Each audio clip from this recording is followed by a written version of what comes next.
Alrighty, kids, it's been about 530 days since we last discussed Nicolas Cage, so I'm legally obligated to do so now. Today's movie is A Score to Settle, but before we get to that, let me catch you up and break down the 37 films that Nicolas Cage has put out since Looking Glass. Okay, here we go. 1. The Humanity Bureau. Extremely dull, low-budget sci-fi road trip movie with a cliché-ridden storyline. It's like Michael Bay's The Island, except it looks like it was made for $5. 2 out of 10. Alright, 211. I did not see this film. Mandy. Absolutely terrific. Cage's finest work of the entire decade. I would describe it as a more horror, supernatural take on the original Mad Max. It definitely has a very similar structure to that film. It's also the movie that I think we all wish that Drive Angry was. Ultra-violent, heavy metal, and weird. Cage is terrific in this. No one is better at playing a man who has lost everything than him.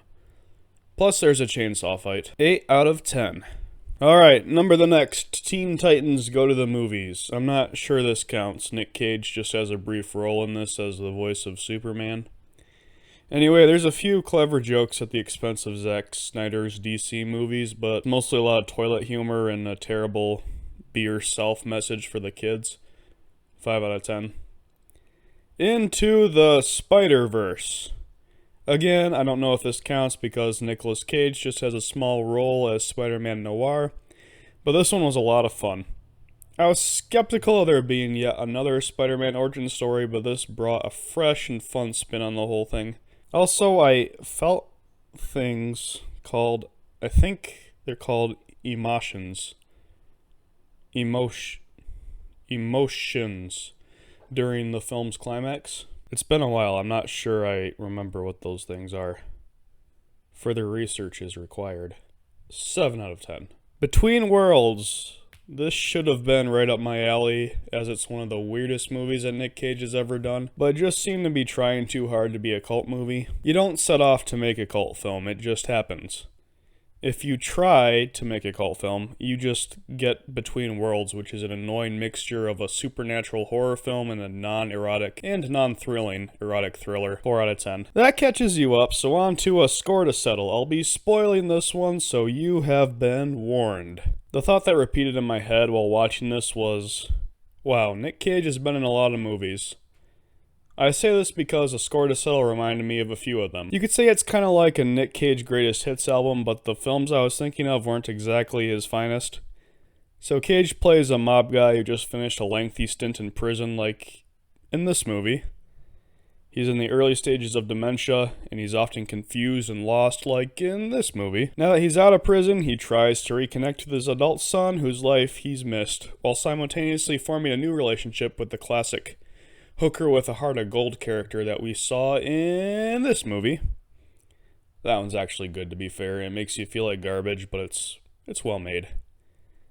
And because you can't have a Nick Cage VOD movie without some murder and mayhem, he's also going around looking to enact vengeance on his old mob buddies who are responsible for his prison time. His murder spree reminds me of this movie, because of the sins of your mobster past finding you angle, and because it all turned out to be for nothing, since he misunderstood the situation.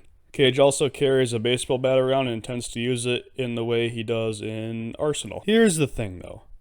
Aside from Leaving Las Vegas, those aren't popular movies I mentioned.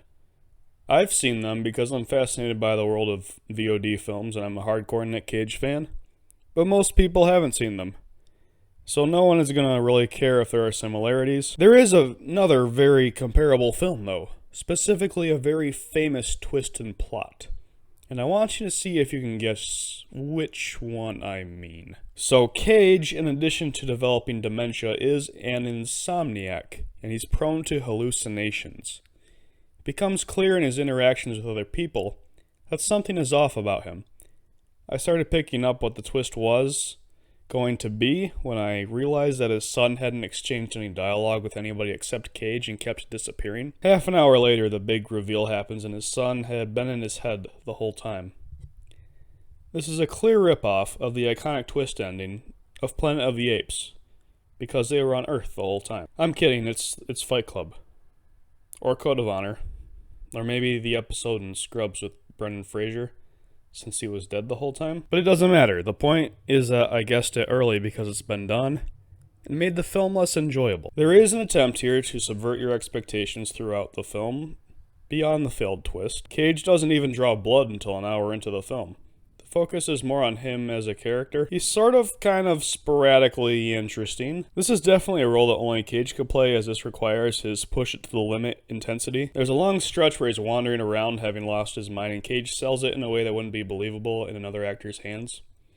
There's this other scene towards the end where this bad guy says, "Do you have beef with me?" And he just takes such offense to that. He just screams the word, "Beef? Beef? Do you think that is what applies to what you and I have?" And that was just classic Cage moment there. And the thing, there isn't also a clear villain in the film either. I kind of like how Cage's targets, besides one guy, aren't comically over-the-top evil. You could even argue that Cage is actually worse than any of them, since they've left the mob life, and Cage is trying to reopen old wounds. The movie's not quite there, though. The attempts at subversion could work in theory, but they leave you wondering what the point of it all was.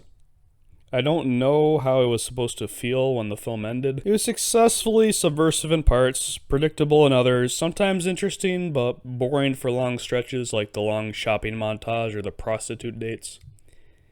It's kind of all over the place. I'd be interested in hearing what you guys thought of it if you've seen it. It's an interesting film to talk about, but I'll be giving it a 5 out of 10.